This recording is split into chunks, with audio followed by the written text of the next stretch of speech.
Teosofía. Introducción al conocimiento suprasensible del mundo y del destino. Rudolf Steiner. La naturaleza esencial del ser humano. Las siguientes palabras de Goethe caracterizan admirablemente el punto de partida de uno de los caminos para conocer la naturaleza esencial del ser humano. Tan pronto como el hombre nota la presencia de objetos en torno suyo, los considera en relación consigo mismo, y con razón, puesto que todo su destino depende de si le gustan o le desagradan, de si le atraen o le repelan, de si le son útiles o le perjudican. Este modo natural de mirar y juzgar las cosas es necesario y parece fácil. Sin embargo, expone al hombre a los 1000 errores que a menudo le humillan y le amargan la existencia.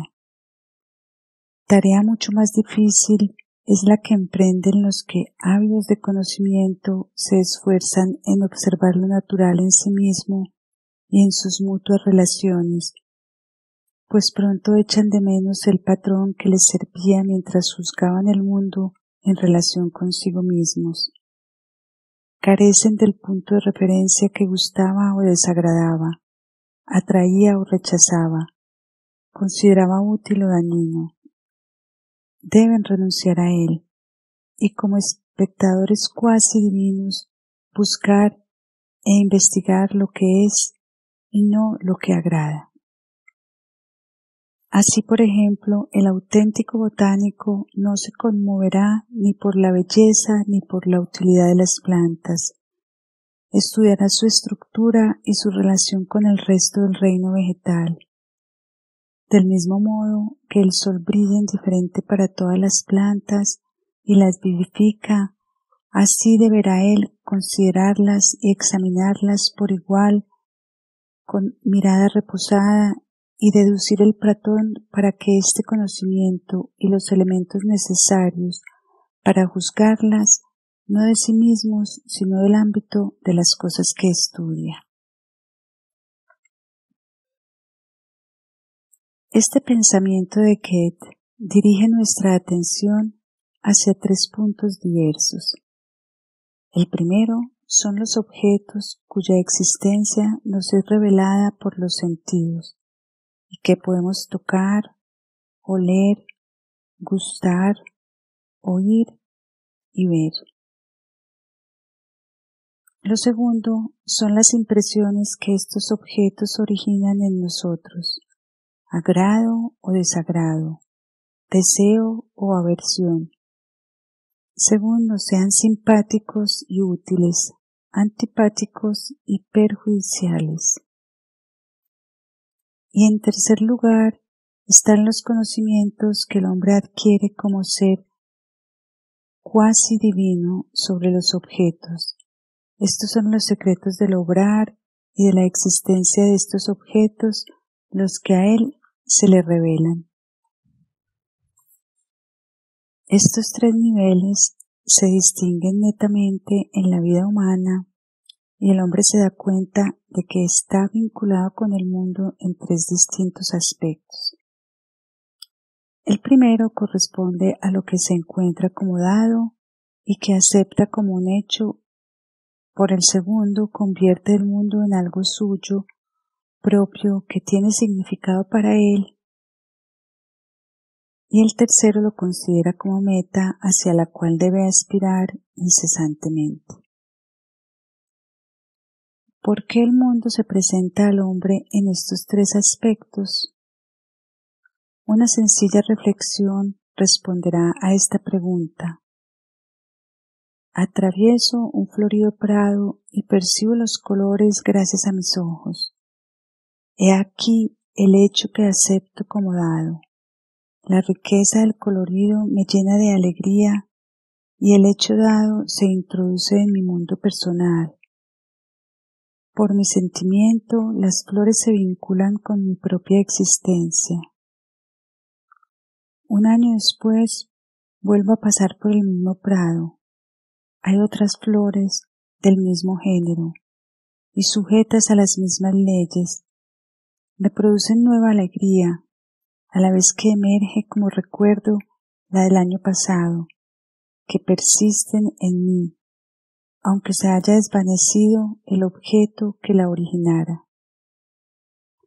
Si he estudiado aquel género y aquellas leyes, me doy cuenta de que en las flores de este año subsiste lo mismo que descubrí en las del año pasado, y razonaré quizá del siguiente modo. Las flores del año pasado ya se marchitaron.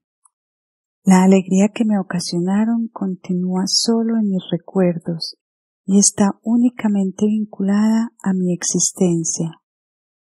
Pero lo que hice mío el año pasado, con la observación de las flores y que se repite en las de este año, sigue subsistiendo mientras crezcan flores de la misma especie. Es algo que se me ha manifestado y que sin embargo no depende de mi existencia como depende de ella mi alegría. El sentimiento de alegría permanece en mí. Las leyes, lo esencial de las flores, permanece en el mundo fuera de mí. Así es como el hombre se relaciona constantemente de un triple modo con las cosas exteriores. No compliquemos lo dicho con puntos de vista que le son ajenos, sino aceptémoslo tal como se nos presenta. De ello se deduce que la naturaleza esencial del hombre ofrece tres aspectos a los que por de pronto, sin otro alcance que el término, damos los nombres de cuerpo, alma y espíritu. El que asocie con estos términos alguna idea preconcebida o hasta alguna hipótesis mal interpretará forzosamente lo que sigue. Por cuerpo damos a entender aquello por medio de lo cual se manifiestan al hombre los objetos del mundo que le rodea. En el ejemplo anterior, las flores del prado. Con la palabra alma queremos indicar aquello por medio de lo cual el hombre une las cosas a su propia existencia y siente gusto o disgusto, agrado o desagrado, alegría o pena. Por espíritu queremos significar aquello que se manifiesta en él cuando contempla como ser cuasi divino, según la expresión de Goethe, las cosas en torno suyo. En este sentido, el hombre está constituido por cuerpo, alma y espíritu. Por medio del cuerpo, el hombre puede entrar momentáneamente en contacto con los objetos. Por medio del alma conserva las impresiones que de ellos recibe. Y por medio de su espíritu se le manifiesta el íntimo contenido que es inherente a los objetos mismos. Solo considerando al hombre desde estos tres aspectos se puede tener la esperanza de llegar a comprender su naturaleza esencial, ya que ellos muestran que está emparentado con el resto del mundo de tres maneras distintas. Por su cuerpo, el hombre está relacionado con todo lo que desde afuera se le ofrece a sus sentidos. Las sustancias del mundo exterior integran su cuerpo. Las fuerzas de este mundo actúan también en él. Del mismo modo que percibe con sus sentidos los objetos del mundo exterior, puede también observar su propia existencia corporal. En cambio, no le sería posible contemplar con este mismo modo su existencia anímica. Todo lo que en mí son procesos corporales puede percibirse mediante los sentidos, pero ni yo ni nadie puede percibir con ellos mi agrado o desagrado, mi alegría o dolor. Lo anímico es un campo inaccesible para la percepción corporal. La existencia corporal del hombre está manifiesta a los ojos de todos, no así lo anímico, que lleva al hombre dentro de sí como un mundo propio. Por otra parte, gracias al espíritu, el mundo exterior se le revela de un modo más elevado. Aunque esta revelación de los secretos de este mundo tenga lugar en su interior, el hombre en espíritu trasciende su propia personalidad y deja que las cosas le hablen de aquello que para ellas mismas, no para él, tienen importancia. El hombre eleva su mirada hacia la bóveda estrellada. Le pertenece el encanto que siente, no así las leyes eternas de las estrellas. Estas leyes pertenecen a las estrellas mismas que él concibe con su pensamiento en espíritu. Así, el hombre es ciudadano de tres mundos. Por su cuerpo pertenece al mundo que percibe justamente mediante su cuerpo. Por medio del alma se construye su mundo propio. Por su espíritu se le revela un mundo superior a los otros dos. Parece evidente que la diferencia esencial de estos tres mundos hace necesario tres modos distintos de observación para conocerlos y para averiguar la participación del hombre en cada uno de ellos. 1. La entidad corporal del hombre. Por medio de los sentidos corporales conocemos el cuerpo humano. Aplicando el mismo método que tenemos para conocer los demás objetos perceptibles, tal como se observan los minerales, las plantas y los animales, así también se puede observar al hombre, emparentado con estas tres formas de existencia. Al igual que el mineral, el hombre edifica su cuerpo con las sustancias de la naturaleza. Al igual que la planta, crece y se propaga. Al igual que el animal, percibe los objetos que le rodean y a base de sus impresiones forma sus experiencias internas. De ahí que podamos atribuir al hombre una existencia mineral, otra vegetal y otra animal. La diferencia de la estructura de los minerales, de las plantas y de los animales determina sus tres formas de existencia. Estructura o forma que perciben los sentidos y que es lo único que podemos designar con las palabras cuerpo. El cuerpo humano, sin embargo, difiere del animal, lo que no puede dejar de reconocerse, cualquiera que sea la opinión que se profese respecto al parentesco de uno y otro, hasta el materialista más recalcitrante que niegue todo lo anímico no podrá menos que sancionar el contenido del siguiente pasaje del libro. Organón de la naturaleza y del espíritu, del escritor alemán Carus.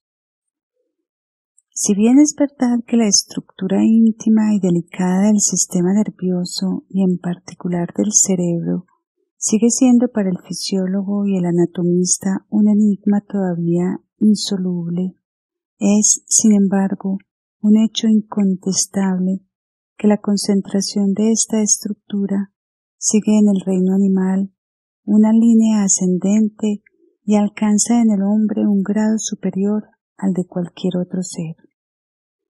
Este hecho es de suma importancia para el desarrollo espiritual humano.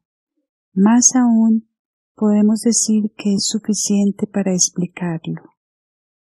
Es evidente la imposibilidad de toda aparición de ideas personales y de juicios si el cerebro no se ha desarrollado o tiene defectos de tamaño y de estructura, como sucede con los microcéfalos y los idiotas, del mismo modo que no es posible tampoco la propagación de la especie en el individuo de órganos reproductores atrofiados.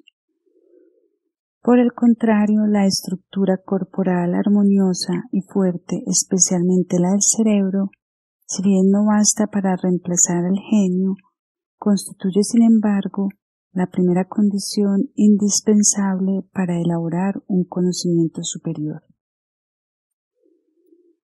Así como atribuimos al cuerpo humano tres formas de existencia, mineral, vegetal y animal, hemos de atribuirle también una cuarta, la específica humana.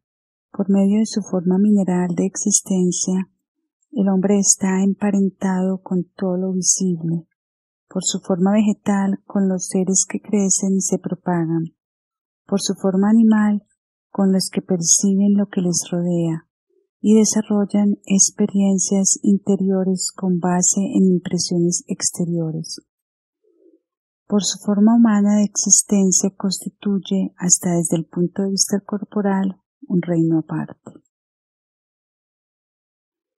2. La entidad anímica del hombre.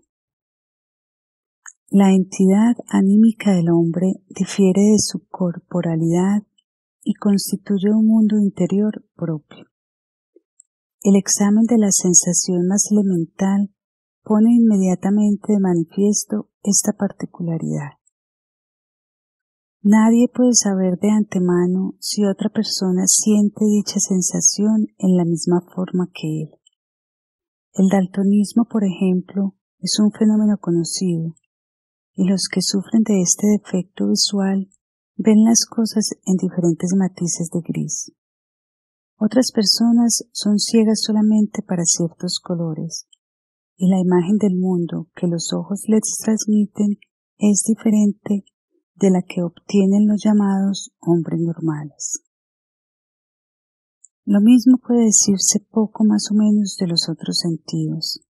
De ahí se deduce sin más que la impresión sensorial más simple pertenece ya al mundo interior. Con mis sentidos corporales puedo percibir la mesa roja que otro también percibe, pero no la sensación que del rojo tiene esta otra persona. Por consiguiente, hemos de calificar de anímico lo que es impresión sensorial. Una vez evidente este hecho, pronto dejaremos de considerar las experiencias interiores como meros fenómenos cerebrales o algo parecido. A la impresión sensorial viene a vincularse en primer término el sentimiento. Entre las sensaciones, unas nos causan placer, otras penas. Se trata de modificaciones de nuestra vida interior, anímica, con nuestros sentimientos. Nos creamos un segundo mundo, además del que influye sobre nosotros desde fuera. Y todavía interviene un tercer factor, la voluntad. Por medio de ella obra el hombre a su vez sobre el mundo exterior y le imprime su propio ser interior. El alma humana se vierte en cierto modo en el mundo exterior por medio de sus actos volitivos. Los actos humanos se distinguen de los fenómenos de la naturaleza externa en que los primeros llevan la impronta de la vida interior del hombre. Así pues, se enfrenta el alma como elemento propio que caracteriza al hombre con el mundo exterior. De ese modo recibe los estímulos y configura de acuerdo con ellos un mundo que le es propio. De este modo se convierte la corporalidad en fundamento y soporte para lo anímico. 3. La entidad espiritual del hombre. Lo anímico en el hombre no está determinado únicamente por el cuerpo. El hombre no vaga de una impresión sensorial a otra sin dirección ni objeto, ni obra bajo el impulso de cualquier estímulo, ya proceda de afuera o de su propio organismo, sino que reflexiona sobre sus percepciones y sus actos. Debido a la reflexión sobre sus percepciones, adquiere conocimientos acerca de las cosas. Debido a la reflexión sobre sus actos, introduce un nexo racional en su vida. Sabe el hombre que sólo dejándose guiar por rectos pensamientos, tanto en su cognición como en sus actos, podrá cumplir dignamente su misión de hombre. Por consiguiente, el alma se encuentra colocada entre dos necesidades. Por las leyes del cuerpo está gobernada conforme a una necesidad natural. En cambio, se deja determinar por las leyes que le conducen a un pensar correcto, porque reconoce libremente su necesidad. La naturaleza somete al hombre a las leyes de su organismo. Él, a su vez, se somete voluntariamente a las del pensamiento. De este modo se convierte en miembro de un orden. Este orden superior es el espiritual, superior a aquel al que pertenece su cuerpo. Por otra parte, lo corporal difiere de lo anímico tanto como éste de lo espiritual. Mientras nos limitemos a considerar las partículas de carbono, hidrógeno, nitrógeno y oxígeno que actúan en el cuerpo, no podremos tratar del alma. La vida anímica comienza solamente cuando a esos movimientos se agrega una sensación, saboreo algo, experimento placer. Del mismo modo, mientras solo observemos las experiencias anímicas que vive el hombre al entregarse completamente al mundo exterior y a su vida corporal, no tendremos en cuenta al espíritu. Lo anímico es más bien base para lo espiritual, como lo corporal lo es para lo anímico. El naturalista se ocupa del cuerpo, el psicólogo del alma y el investigador espiritual del espíritu.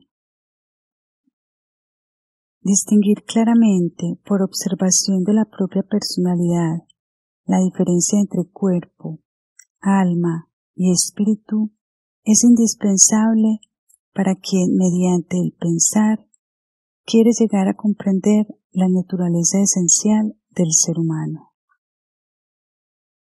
Cuarto, cuerpo, alma y espíritu. Para llegar a una concepción justa de sí mismo, el hombre tiene que elucidar lo que en él significa el pensar. El cerebro es el instrumento corporal del pensar. Así como solo con ojos bien formados podemos percibir los colores, asimismo necesitamos un cerebro bien estructurado para pensar. La integralidad del cuerpo humano está constituida en forma tal que encuentra su coronación en el cerebro, órgano del espíritu. La estructura del cerebro humano solo puede comprenderse si se considera con miras en su función, la de servir de base corporal al espíritu pensante. Esto lo muestra un reconocimiento comparativo del reino animal. En los anfibios, el cerebro es todavía pequeño con relación a la médula espinal. En los mamíferos es proporcionalmente mayor y en el hombre alcanza su mayor tamaño en comparación con el resto del cuerpo. Ciertos prejuicios se oponen a semejantes reflexiones respecto al pensar.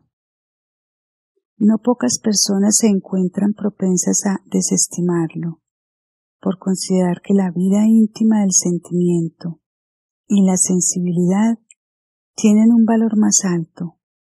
Incluso hay quien afirma que nos elevamos al conocimiento superior no con el pensamiento frío, sino con el fervor de la sensibilidad, con la fuerza espontánea de las emociones. Los que así hablan temen que el pensar claro embote el sentimiento. Lo que indudablemente es cierto en lo tocante al pensar corriente que se aplica tan solo a los objetos de utilidad práctica. Lo contrario sucede con los pensamientos que conducen a las regiones superiores de la existencia. No hay sentimiento ni entusiasmo que en fervor, belleza y exaltación puede compararse a las emociones que surgen de los pensamientos puros y cristianos relacionados con los mundos superiores. Los sentimientos más elevados no son precisamente los que nacen espontáneamente, sino los que se logran con un enérgico trabajo mental. La estructura del cuerpo humano lo hace idóneo para pensar. En él se halla combinadas para permitir la manifestación del pensamiento las mismas sustancias y energías que se encuentran en el reino mineral. Este conjunto de sustancias minerales, integrado con arreglo a su función, lo llamaremos en adelante el cuerpo físico del hombre.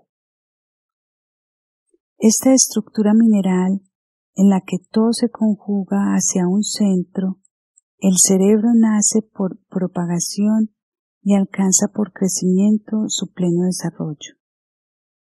Propagación y crecimiento son comunes al hombre, al animal y a la planta, y diferencia lo viviente del mineral inanimado. Vida nace de vida por medio de un germen. El descendiente queda vinculado a sus predecesores a través de una línea de vida. Las fuerzas que dan origen a un mineral se relacionan directamente con las sustancias que entran en él. El cristal de roca se forma por las fuerzas inherentes a la sílice y al oxígeno. En cambio, las fuerzas que forman una enzima debemos buscarlas a través del germen, en las plantas materna y paterna. En la reproducción, la forma de la enzima se transmite de los ascendientes a los descendientes. Existen condiciones innatas, propias de todo lo que vive. Muy grosera era aquella concepción de la naturaleza que afirmaba que ciertos animales inferiores y hasta peces podían formarse del limo. La forma de lo viviente se transmite por herencia.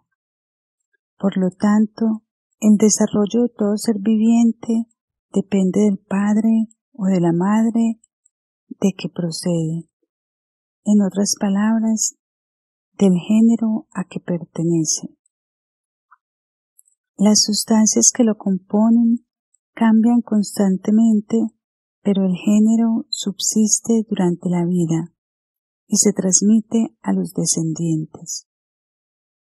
El género es, por consiguiente, lo que determina la combinación de las sustancias, y llamaremos fuerza vital a lo que da origen al género. Así como las fuerzas minerales se expresan en los cristales, del mismo modo la fuerza vital formativa se expresa en los géneros o formas de la vida vegetal y animal. El hombre registra las fuerzas minerales por medio de los sentidos corporales, pero solo en la medida en que tiene sentidos que le permiten registrarlos. Sin el ojo no existe percepción de luz. Sin el oído, ninguna percepción de sonido. Los organismos más inferiores no poseen, de entre los sentidos corporales humanos, sino una especie de tacto. No existen para ellos, como percepción humana, más que las fuerzas minerales que el tacto puede captar. A medida que en los animales superiores se van desarrollando los otros sentidos, se enriquece y diversifica el mundo que les rodea, el mismo que percibe el hombre. Depende por consiguiente de los órganos de un ser viviente que lo que existe en el mundo exterior exista también como percepción y sensación para él. Así, por ejemplo, cierto movimiento del aire se convierte en el hombre en sensación auditiva. Con los sentidos ordinarios el hombre no percibe las manifestaciones de la fuerza vital. Ve los colores de la planta, huele su perfume. La fuerza vital se esconde ante este modo de observación. Con todo, así como el ciego de nacimiento no tiene derecho a negar los colores, así tampoco con apoyo en solo los sentidos ordinarios se puede negar la fuerza vital. Los colores existen para el ciego de nacimiento tan pronto como se le opera. Asimismo, el hombre percibe tan pronto como se le despierta el órgano respectivo. Además de los individuos, también los multiformes géneros de plantas y animales creados por la fuerza vital. Entonces se le revela al hombre un mundo enteramente nuevo y percibe no solo los colores, olores, etc. de los seres vivientes, sino también su vida misma. En cada planta, en cada animal siente, además de la forma física, la forma espiritual henchida de vida. A esta forma espiritual le daremos el nombre de cuerpo etéreo o cuerpo vital. Al investigador de la vida espiritual, estas relaciones se le presentan de la siguiente manera.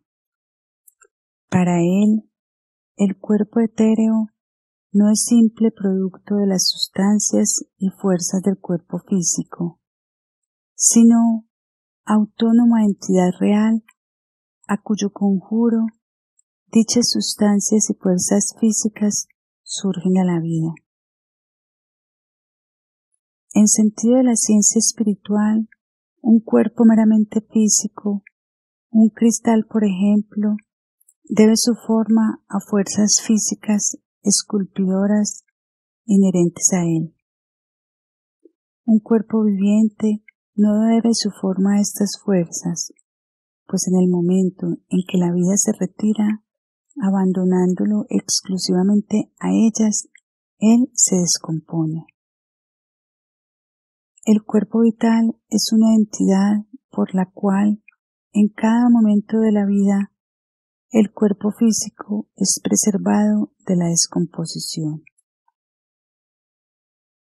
Para ver este cuerpo vital, para percibirlo en otro ser, es necesario haber despertado el ojo espiritual. Sin esta condición previa, se puede suponer su existencia por razones lógicas.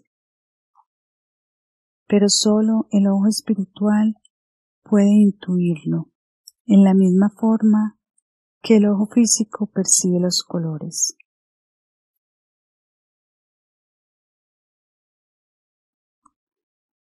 El lector no debiera poner reparos al término cuerpo etéreo. Éter designa aquí otra cosa que el éter hipotético de la física. Tómese este término simplemente como designación de lo que aquí se describe. El cuerpo físico del hombre refleja su función en su estructura, y lo mismo sucede con su cuerpo etéreo, sólo comprensible si se le considera en relación con el espíritu pensante. Por su coordinación con éste, el cuerpo etéreo humano se diferencia del de los animales y de las plantas.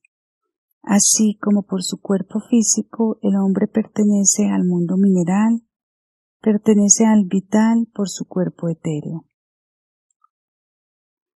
Después de la muerte, aquel se disuelve en el mundo mineral y éste en el vital.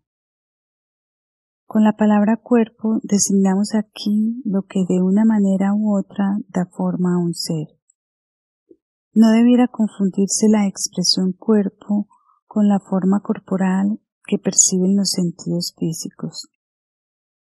Tal como está considerado en este libro, el término cuerpo puede aplicarse también a las formas asumidas por el alma y el espíritu. El cuerpo vital todavía es algo exterior al hombre. Con el primer brote de sensación, es el interior mismo lo que responde a los estímulos del exterior.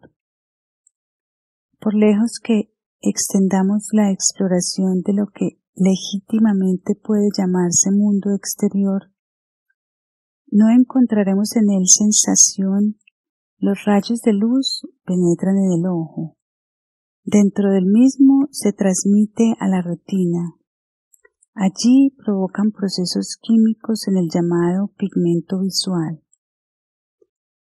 El efecto de estos estímulos continúa a través del nervio óptico, hasta el cerebro donde se producen nuevos procesos físicos.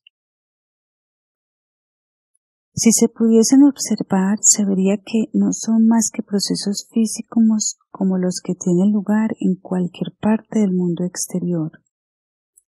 Suponiendo que me sea dado observar el cuerpo vital, me daré cuenta de que el proceso cerebral físico es a la vez un proceso vital, pero no hallaré por este camino la sensación del color azul, por ejemplo, que experimenta el que recibe los rayos de luz. La sensación no nace sino en el alma de éste. Por consiguiente, si el individuo receptor estuviese constituido solamente por el cuerpo físico y etéreo, no podría tener sensaciones. La actividad por la que la sensación se vuelve efectiva se distingue esencialmente de las funciones de la fuerza vital formadora. Gracias a esta actividad, sin la cual no habría más que un mero fenómeno vital, como el que se registra también en la planta, se provoca la experiencia interior resultante de estas funciones. Si imaginamos a un hombre que recibe impresiones de todas partes, lo hemos de imaginar a la vez como fuente de la actividad mencionada, es decir, generando sensaciones dirigidas hacia todos los puntos de donde recibe impresiones. Esta fuente de actividad la denominaremos alma sensible, tan real como el propio cuerpo físico. Hacer abstracción del alma sensible de una persona que se encuentra ante mí como si en ella existiera solo el cuerpo físico. Es análogo a captar de un cuadro el lienzo únicamente. Lo dicho respecto al cuerpo etéreo puede aplicarse también de manera semejante al modo de percibir el alma sensible. Los órganos corporales son ciegos para captarla y también lo es el órgano que nos permite percibir la vida como vida. Pero así como por medio de este último puede contemplarse el cuerpo etéreo, del mismo modo, por medio de otro órgano superior todavía, el mundo interior de las sensaciones puede presentársenos como género especial de percepciones suprasensibles. El hombre entonces no solamente percibe las impresiones de los mundos físico y vital, sino que asimismo capta por visión directa las propias sensaciones. A quien tenga este órgano, el mundo de sensaciones de otro ser se le aparece como realidad exterior. Hay que distinguir entre la vivencia de nuestro mundo de sensaciones y la contemplación que podemos ejecutar del mundo de sensaciones del prójimo. Como es natural, cada cual puede sumergirse en su propio mundo de sensaciones, pero solo el vidente, cuyo ojo espiritual está abierto, puede contemplar el de otro ser. Sin la evidencia, el hombre conoce el mundo de sensaciones solamente como recónditas experiencias interiores de su propia alma. Abierto el ojo espiritual, se le revela objetivamente a su mirada espiritual lo que sin ese ojo vive tan solo en el interior del otro ser. A fin de prevenir malentendidos, insistimos expresamente en que el vidente no tiene en su propio interior experiencias que sean réplicas del contenido del mundo de sensaciones del otro individuo. Para las sensaciones son experiencias interiores. Para el vidente son manifestaciones exteriores del mundo de la sensación. En cuanto a su actividad, el alma sensible depende del cuerpo etéreo, pues de él extrae los elementos que hará destacar como sensaciones. En virtud de que el cuerpo etéreo constituye la vida en el cuerpo físico, el alma sensible depende indirectamente también de éste. Solamente con ojos sanos y bien formados son posibles las correctas sensaciones del color. Así es como lo corporal influye sobre el alma sensible. El cuerpo determina y limita su campo de actividad, y ella vive dentro de los límites que él le traza.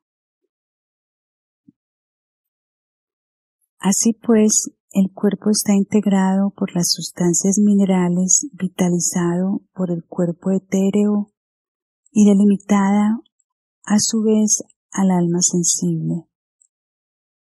Quien posea pues el citado órgano capaz de percibir a ésta, verá que el cuerpo determina sus límites, los que no coinciden con los del cuerpo físico, y los trasciende.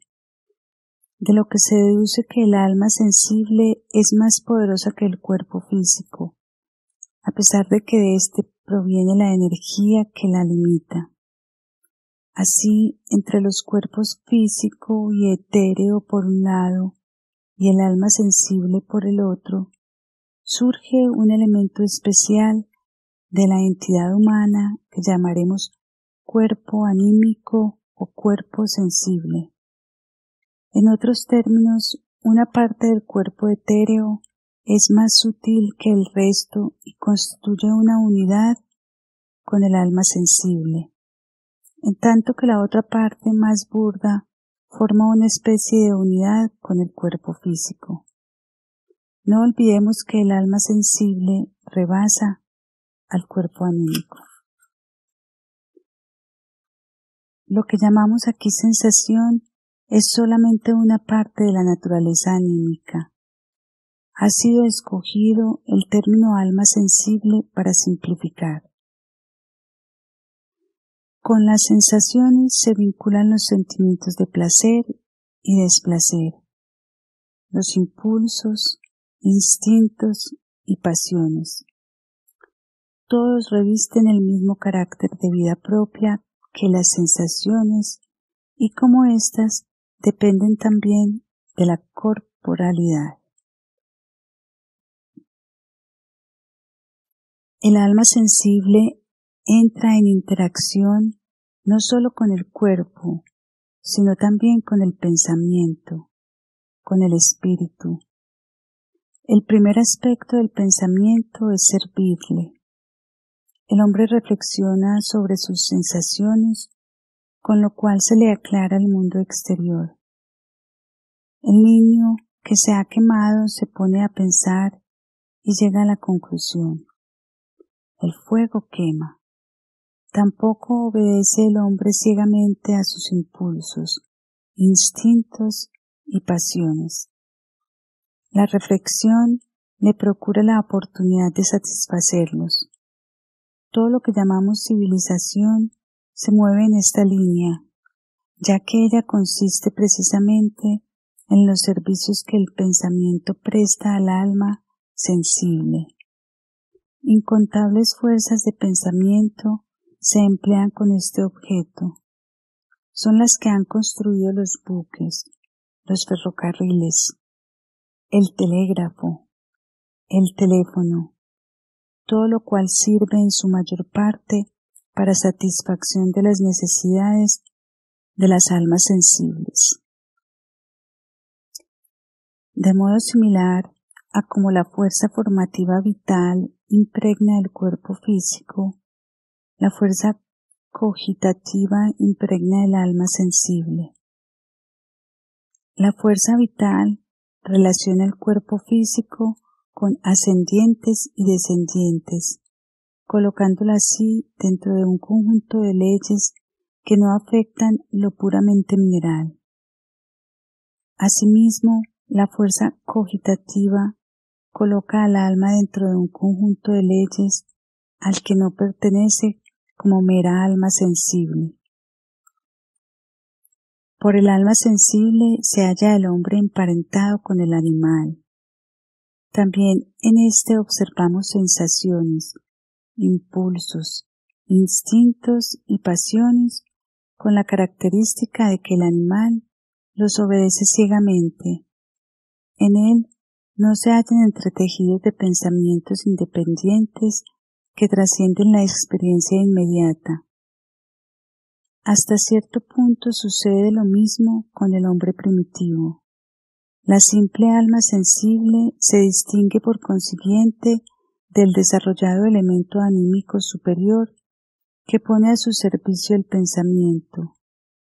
A esta alma servida por el pensamiento la designamos con el nombre de alma racional, si bien le podríamos llamar también ánimo. El alma racional impregna el alma sensible. Quien posea el órgano capaz de percibir, el alma considerará al alma racional como una entidad aparte, distinta de la simple alma sensible. Gracias al pensamiento, el hombre traspasa los límites de su vida personal y logra algo que trasciende a su alma. Tiene convicción absoluta de que las leyes del pensar están de acuerdo con el orden del universo y en virtud de esta concordancia se siente en el mundo como en su propio hogar. Esta concordancia es fundamental para que él llegue a conocer su verdadera naturaleza esencial. Busca en su alma la verdad y al hallarla, el alma y también las cosas del mundo le transmiten su mensaje. Lo que el pensamiento reconoce como verdad tiene significado propio, autónomo, que concierne no solo al alma, sino asimismo a las cosas del mundo. El encanto que me inspira el cielo estrellado vive en mí. En cambio, los pensamientos que formulo acerca de la trayectoria de los astros tienen para la inteligencia de cualquier otra persona el mismo valor que para mí. Sería absurdo hablar de ese encanto mío si yo no existiese, mas no es igualmente absurdo hablar de mis pensamientos, aun sin referencia a mi persona. La verdad que pienso hoy era también verdad ayer, y lo será igualmente mañana, aunque solamente hoy me ocupe de ella. La alegría que me proporciona un logro intelectual tiene un valor mientras vive en mí. La verdad que encierra este conocimiento tiene un significado del todo independiente de mi alegría. Al captar una verdad, el alma se une a algo que tiene un valor en sí mismo, y este valor no desaparece con la sensación anímica, como tampoco ha sido originado por ella. Lo que es realmente verdad ni nace ni muere, tiene significado imperecedero. Lo anterior no está en contradicción con el hecho de que ciertas verdades humanas tengan solamente valor transitorio, debido a que en un momento dado se reconocen como erróneas, parcial o totalmente. La verdad persiste en sí misma, aunque nuestros pensamientos no sean sino manifestaciones pasajeras de las verdades eternas. Incluso no niega su valor eterno, antes por el contrario con su juicio lo atestigua quien, como Lessing, afirma contentarse con la aspiración eterna hacia la verdad, considerando que su plenitud pura no puede existir sino para Dios. En efecto, sólo lo que tiene valor eterno intrínseco puede suscitar una aspiración eterna hacia su adquisición. Si la verdad no fuese auténtica en sí, si sólo la sensación anímica humana le otorgase valor y significado, no podría constituir un fin único para todos los hombres. El anhelo por la verdad implica confirmación de su esencia independiente. Lo dicho respecto a la verdad vale también para el bien verdadero. El bien moral es independiente de toda inclinación y pasión, con tal de que no se supedite a ellas, sino que las domine. Placer, disgusto, deseo y repudio son sentimientos personales del hombre. El deber está por encima y puede incluso ensalzarse en tal grado que sacrifiquemos por él la vida. En efecto, el hombre se eleva tanto más cuanto más ennoblece sus inclinaciones y sus gustos, hasta que, sin coacción ni sumisión, coincidan con lo que ha reconocido como deber. El bien moral, como la verdad, lleva intrínseco su valor eterno y no lo recibe del alma sensible. Despertando en su interior la verdad y el bien independiente, el hombre se eleva por encima de la simple alma sensible. Los rayos del Espíritu Eterno la penetran y una luz inextinguible brota de ella. En la medida en que el alma está sumergida en esta luz, participa de un elemento eterno al que vincula a su propia existencia. La verdad y el bien que el alma encierra son su parte inmortal. Designemos con el nombre de alma consciente a ese eterno y luminoso elemento que nace del alma. Es cierto que existe conciencia también en las manifestaciones inferiores de ella, pues la sensación más corriente es objeto de la conciencia. Así concebida, la conciencia también puede atribuirse a los animales. Lo que aquí queremos dar a entender con el nombre de alma consciente es el núcleo de la conciencia humana, es decir, el alma dentro del alma. La distinguimos del alma racional como otro aspecto anímico independiente. El alma racional se encuentra todavía, por decirlo así, enredada en sensaciones, instintos, pasiones, etc. Sabido es que cada cual considera como verdadero lo que prefiere emocionalmente. Sin embargo, sólo es perdurable la verdad que se ha emancipado de toda influencia de simpatía o antipatía, provocadas por tal estado emotivo. La verdad continúa siendo verdad aunque se yergan contra ella todos los sentimientos personales, y la parte del alma en que vive esta verdad es la que llamamos alma consciente. Así pues, lo mismo que en el cuerpo, hay que considerar en el alma tres aspectos distintos: el alma sensible, el alma racional y el alma consciente. Y así como, desde abajo, el cuerpo ejerce sobre el alma una acción limitativa, asimismo el espíritu ejerce sobre ella, desde arriba, una acción expansiva.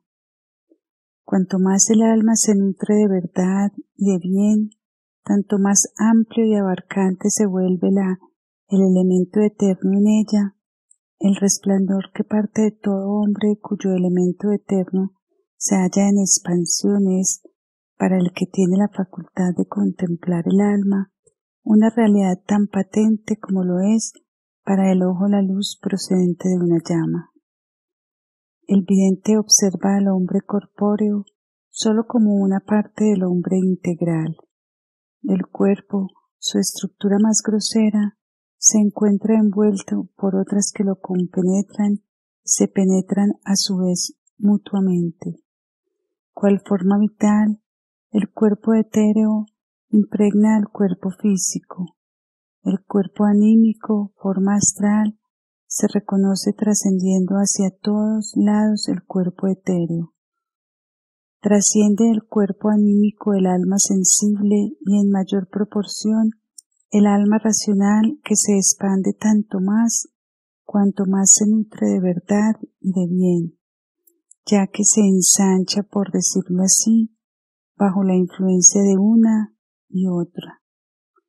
Una persona que se abandona del todo a sus inclinaciones, a sus simpatías o antipatías, tendría un alma racional cuyos límites coincidirían con los de su alma sensible. Podemos llamar aura humana al conjunto de estas estructuras en cuyo centro se encuentra, como envuelto en una nube, el cuerpo físico. Es ella el elemento que viene a enriquecer la naturaleza esencial del hombre, cuando se la concibe en la forma que se trata de exponer en el presente libro.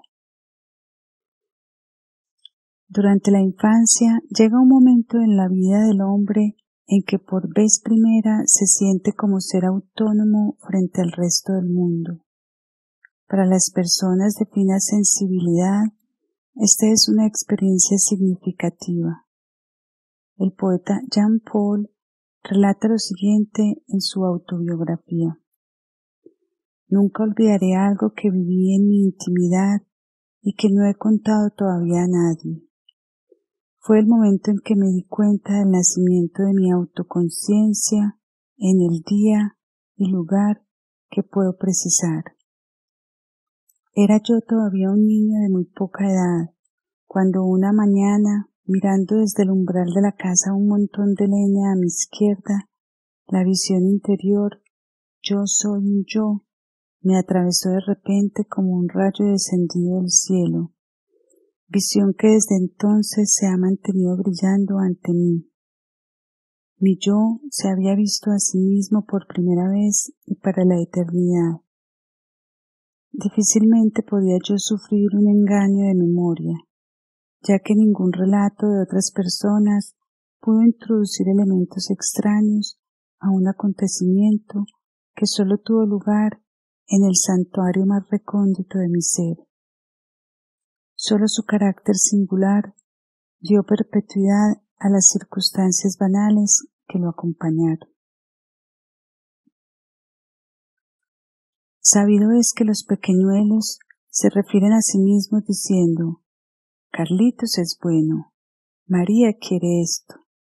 Encontramos natural que hablen de este modo como si se tratase de otra persona, porque no han adquirido todavía conciencia de su entidad autónoma, porque no ha nacido todavía en ellos la conciencia de su yo.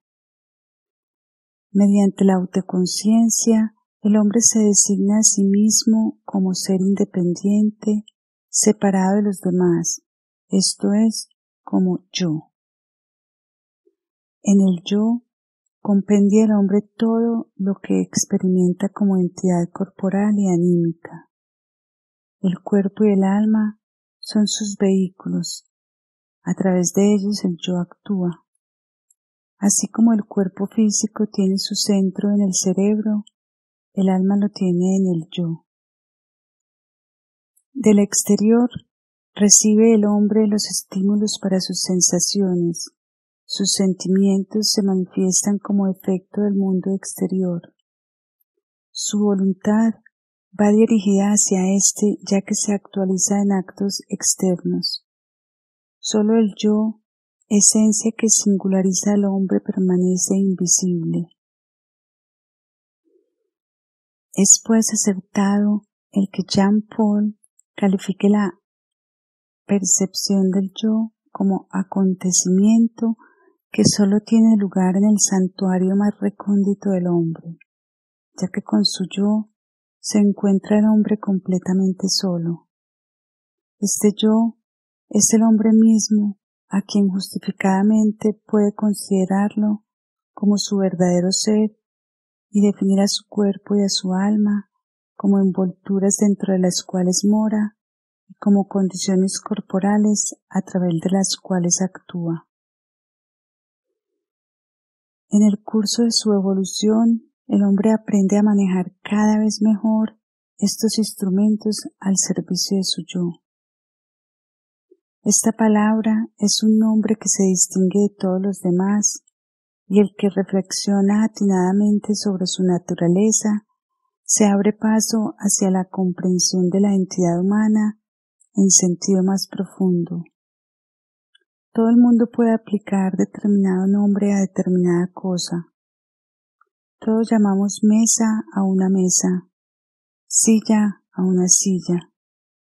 No así con el nombre yo. Nadie puede emplearlo para designar a otra persona, sino solo para referirse a sí mismo. Nunca podrá resonar en mis oídos la palabra yo en boca ajena, refiriéndose a mi persona. Solo apoyándose en su propia interioridad del alma puede llamarse yo a sí misma. Esto implica que al pronunciar la palabra yo, algo que no tiene parentesco con ninguno de los mundos de donde proceden las envolturas estudiadas hasta ahora, empieza a hablar en nosotros. El yo se yergue más y más en señor del cuerpo y del alma. Otro de los hechos que se reflejan en el aura, cuanto mayor es el dominio del yo sobre el cuerpo y el alma, tanto más articulada, variada y policromática se vuelve esta aura. El yo como tal, receptáculo de los luminosos rayos que resplandecen como luz eterna en el ser humano, se sustrae incluso a la mirada del vidente porque mora realmente en el santuario más recóndito del ser. El vidente solo puede observar el efecto del yo sobre el aura. Y así como el hombre compendia en su yo la experiencia del cuerpo y del alma, así también deja que fluyan hacia él los pensamientos de la verdad y de la bondad. Por un lado, se le manifiestan los fenómenos sensibles, por el otro, el espíritu. El cuerpo y el alma se le consagran para servirle, pero el yo se ofrenda al espíritu para que éste lo llene. El yo vive en el cuerpo y en el alma. El espíritu a su vez vive en el yo. Y lo que de espíritu existe en el yo es eterno, ya que éste adquiere esencia y valor por aquello con que está en conexión. Por vivir en el cuerpo físico, el yo se encuentra sometido a las leyes minerales, por el cuerpo etéreo, a las de la reproducción del crecimiento. Gracias a las almas sensible y racional, obedece a las leyes del mundo anímico en cuanto acoge en sí a lo espiritual. Está sometido a las leyes del espíritu, lo que está regido por las leyes minerales y vitales nace y muere. El espíritu nada tiene que ver con el nacimiento ni con la muerte. El yo vive en el alma, y si bien su más alta manifestación se enmarca dentro del alma consciente, difunde sin embargo desde ella sus rayos por el alma toda, impregnándola y manifestando a través suyo su acción sobre el cuerpo.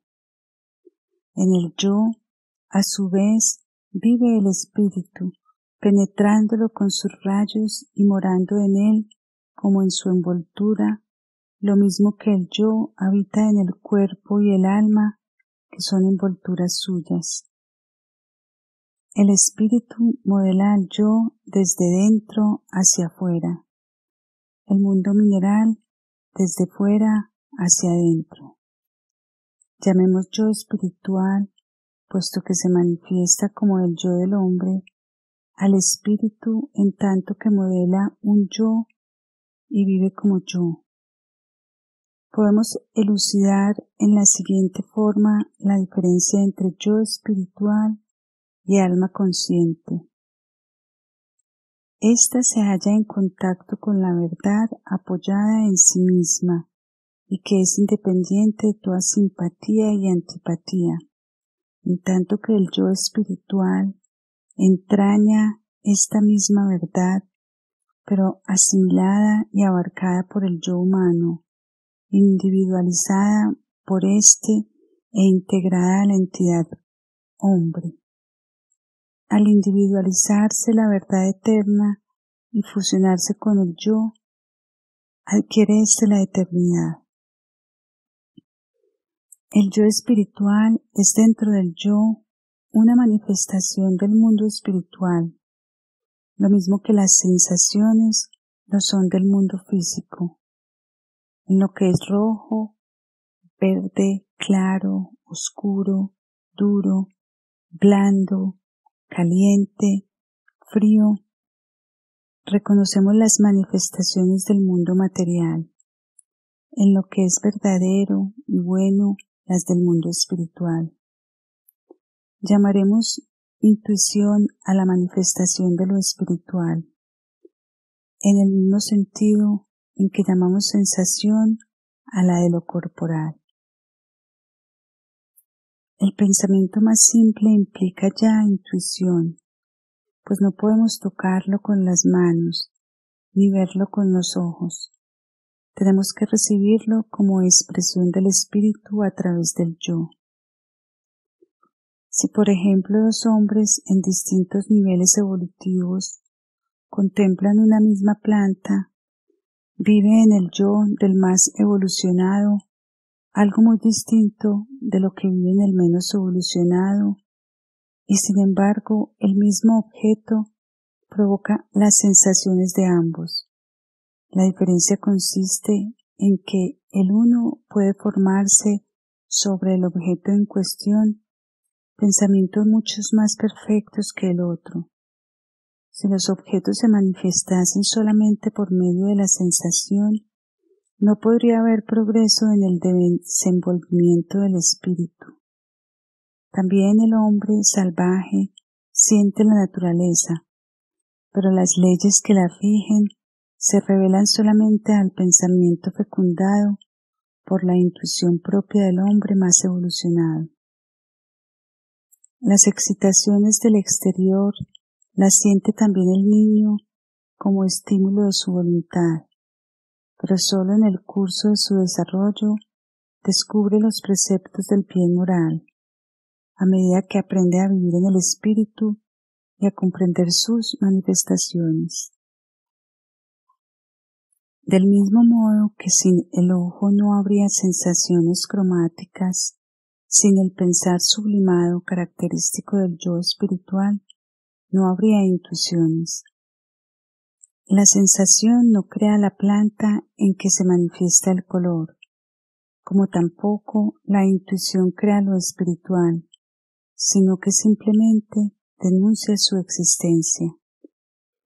El yo humano, al desenvolverse en el alma, capta los mensajes del mundo espiritual por medio de intuiciones, como capta los del mundo físico por medio de sensaciones. En esta forma, el yo convierte en vida propia del alma el mundo espiritual, lo mismo que por medio de los sentidos el mundo físico. El alma o el yo que en ella resplandece se abre pues hacia dos lados, el corporal y el espiritual. El mundo físico puede revelarse al yo solamente a través de su actividad de modelar con sustancias y energías físicas un cuerpo en que pueda vivir un alma dotada de conciencia y de órganos capaces de percibir lo corporal que la rodean. Asimismo, el mundo espiritual edifica con sustancias y energías espirituales un cuerpo espiritual en que el yo pueda vivir y percibir lo espiritual por medio de intuiciones. Es evidente que los términos sustancia espiritual, cuerpo espiritual, tomados en sentido literal, llevan implícita una contradicción. Los empleamos únicamente para insinuar aquello que en lo espiritual corresponde al cuerpo físico del hombre. En el mundo físico, todo cuerpo humano constituye una entidad individual. En el mundo espiritual, la constituye asimismo todo cuerpo espiritual. En ambos mundos existe para el hombre lo interior y lo exterior. Del ambiente físico asimila las sustancias y las integra en su cuerpo físico. Asimismo toma lo espiritual, el sustento eterno del hombre del ambiente espiritual, y lo convierte en algo suyo propio. El hombre es engendrado del mundo físico, como también lo es del espiritual, gracias a las leyes eternas de la verdad y del bien. Se encuentra individualizado en el mundo espiritual que le es exterior, lo mismo como individuo está separado del resto del mundo físico. Designemos con el nombre de hombre espíritu a esta entidad espiritual independiente. Un análisis del cuerpo físico del hombre nos la muestra integrado en las mismas sustancias y energías que constituyen su mundo físico exterior. Análogamente, en el hombre espíritu palpitan los elementos del mundo espiritual exterior, y del mismo modo que la epidermis delimita todo ser que vive y siente, así también una piel espiritual aísla al hombre espíritu del mundo espiritual, convirtiéndolo allí en un ser autónomo que vive por sí y que percibe por intuición el contenido espiritual del mundo. Demos a esta piel el nombre de envoltura espiritual, envoltura áurica. Hay que tener presente, sin embargo, que ella se expande continuamente a medida que progresa la evolución humana, de modo que la individualidad espiritual del hombre, su envoltura áurica, es susceptible de crecimiento ilimitado. Dentro de esta envoltura espiritual vive el hombre espíritu, esculpido por la fuerza habitual espiritual, del mismo modo que el cuerpo físico está modelado por la fuerza vital física. Al referirnos al hombre espíritu, hemos de considerar en analogía el cuerpo etéreo, un espíritu etéreo, llamémoslo espíritu de vida, de modo que en la entidad espiritual del hombre podemos distinguir tres niveles: hombre, espíritu, espíritu de vida y yo espiritual. Esta entidad espiritual del hombre es una realidad perceptible para el vidente de las regiones espirituales y forma la parte superior propiamente espiritual del aura. El vidente intuye dentro de la envoltura espiritual al hombre espíritu como espíritu de vida y ve cómo éste se agranda continuamente por la asimilación del sustento espiritual que extrae del mundo espiritual en torno suyo.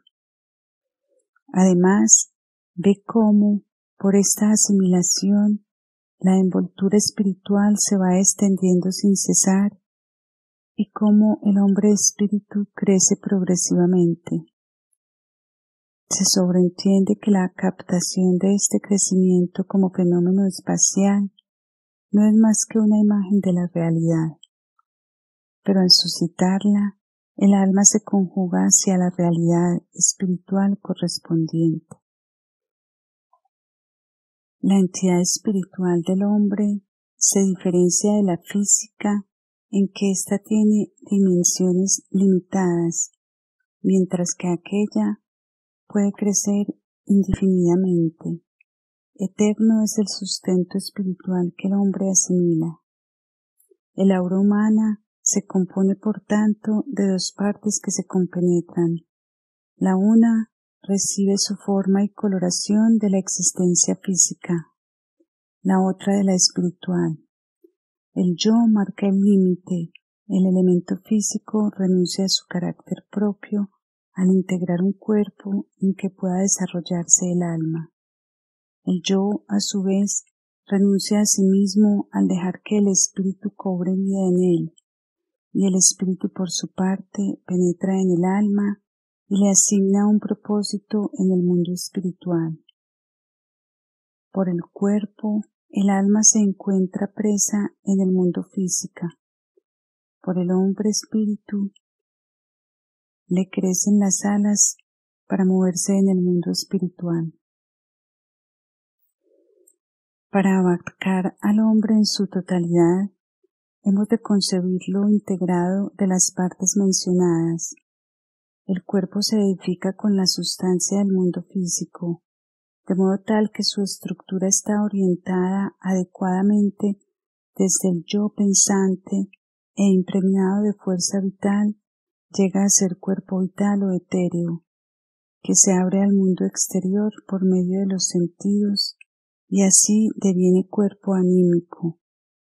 A éste lo penetra el alma sensible para formar una unidad con él, alma que no solamente recibe impresiones del exterior en forma de sensaciones, sino que tiene en su vida propia, fecundada en un aspecto por éstas y en otro por los pensamientos. Así se convierte en alma racional, lo que es posible porque se hace igualmente receptiva a las intuiciones que le llegan desde arriba como a las sensaciones que le llegan desde abajo. Se ha realizado pues el alma consciente gracias a que el mundo espiritual le dota, creándolo del órgano de la intuición del mismo modo que el cuerpo físico le crea los órganos sensorios. Estos para transmitirle sensaciones por medio del cuerpo anímico, aquel para que el espíritu le transmita intuiciones por su medio. El hombre espíritu se encuentra así vinculado en unidad con el alma consciente, del mismo modo que el cuerpo físico lo está con el alma sensible en el cuerpo anímico. El alma consciente y el yo espiritual se confunden. En esta unidad, el hombre espíritu vive como espíritu de vida. En analogía a como el cuerpo etéreo constituye para el cuerpo anímico la base corporal de la vida, y del mismo modo que el cuerpo físico está delimitado por la epidermis, asimismo el hombre espíritu lo está por la envoltura espiritual. El hombre integral se divide por consiguiente en A. Cuerpo físico. B. Cuerpo etéreo o vital. C. Cuerpo anímico. D. Alma sensible. E. Alma racional. F. Alma consciente. G. Yo espiritual. H. Espíritu de vida. Y hombre espíritu. El cuerpo anímico y el alma sensible son una unidad en el hombre terrestre. Lo propio acontece con el alma consciente y el yo espiritual. De esto resulta que el hombre terrenal puede considerarse en 7 partes. 1. El cuerpo físico. 2. El cuerpo etéreo o vital. 3. El cuerpo anímico sensible. 4. El alma racional. 5. El alma consciente impregnada de espíritu. 6. El espíritu de vida. 7. El hombre espíritu. El yo resplandece en el alma. recibe el impulso del espíritu y así se convierte en vehículo del hombre espíritu. El hombre participa, por lo tanto, de los tres mundos: físico, anímico y espiritual. Por los cuerpos físico, etéreo y anímico arraiga en el mundo físico. Por medio del yo espiritual, del espíritu de vida y del hombre espíritu, florece hacia el mundo espiritual.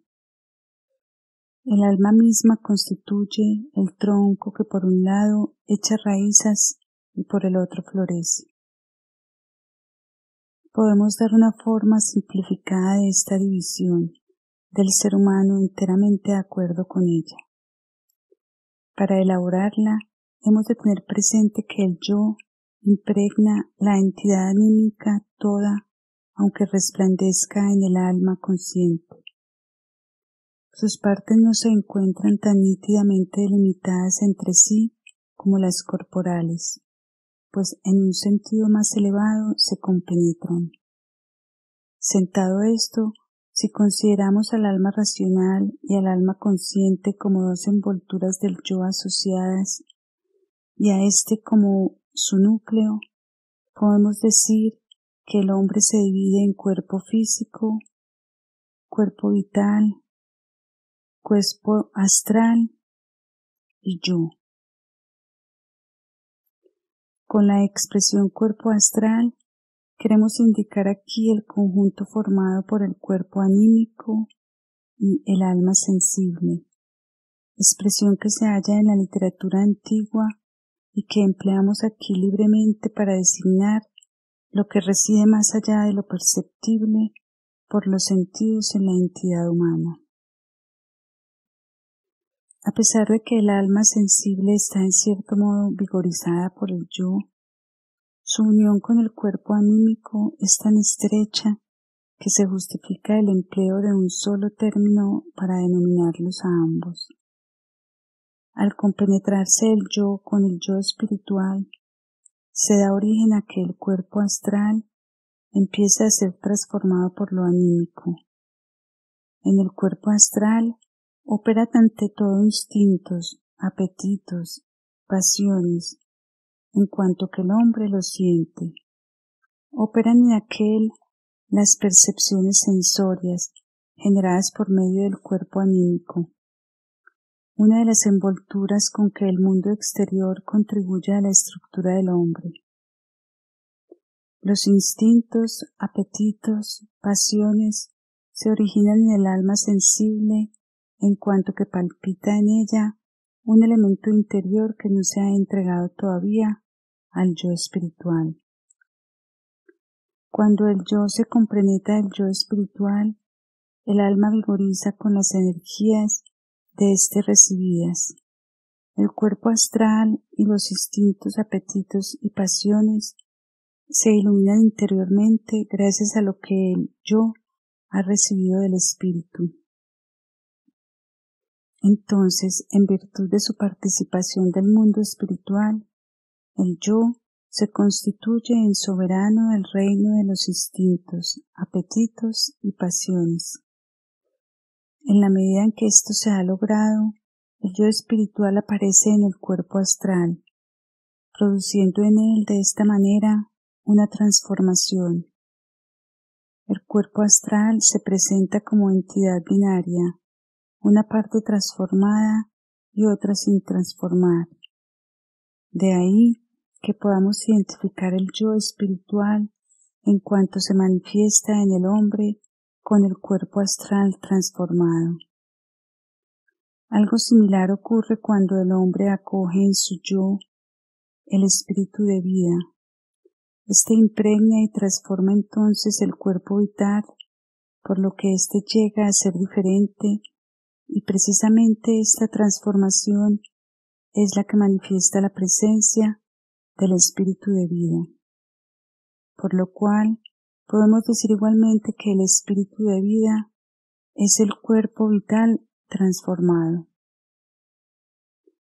Finalmente, si el yo da cabida en sí al hombre espíritu, Recibe las fuerzas necesarias para impregnar con éste el cuerpo físico, sobreentendiéndose que lo que resulta de esta transformación no es perceptible para los sentidos físicos, ya que precisamente lo espiritualizado en el cuerpo físico es lo que se ha convertido en hombre-espíritu. Para la percepción sensoria continúa aquel existiendo como elemento sensible, pero sólo perceptible en su aspecto espiritualizado por la facultad cognoscitiva espiritual. Los sentidos exteriores perciben lo físico solamente como físico, aun cuando se encuentre penetrado del espíritu. Basándonos en todo lo que precede, podemos asimismo establecer la siguiente división del ser humano. 1. Cuerpo físico. 2. Cuerpo vital. 3. Cuerpo astral. 4. Yo como núcleo del alma. 5. Yo espiritual como cuerpo astral transformado. 6. Espíritu de vida como cuerpo vital transformado. 7. Hombre espíritu como cuerpo físico transformado.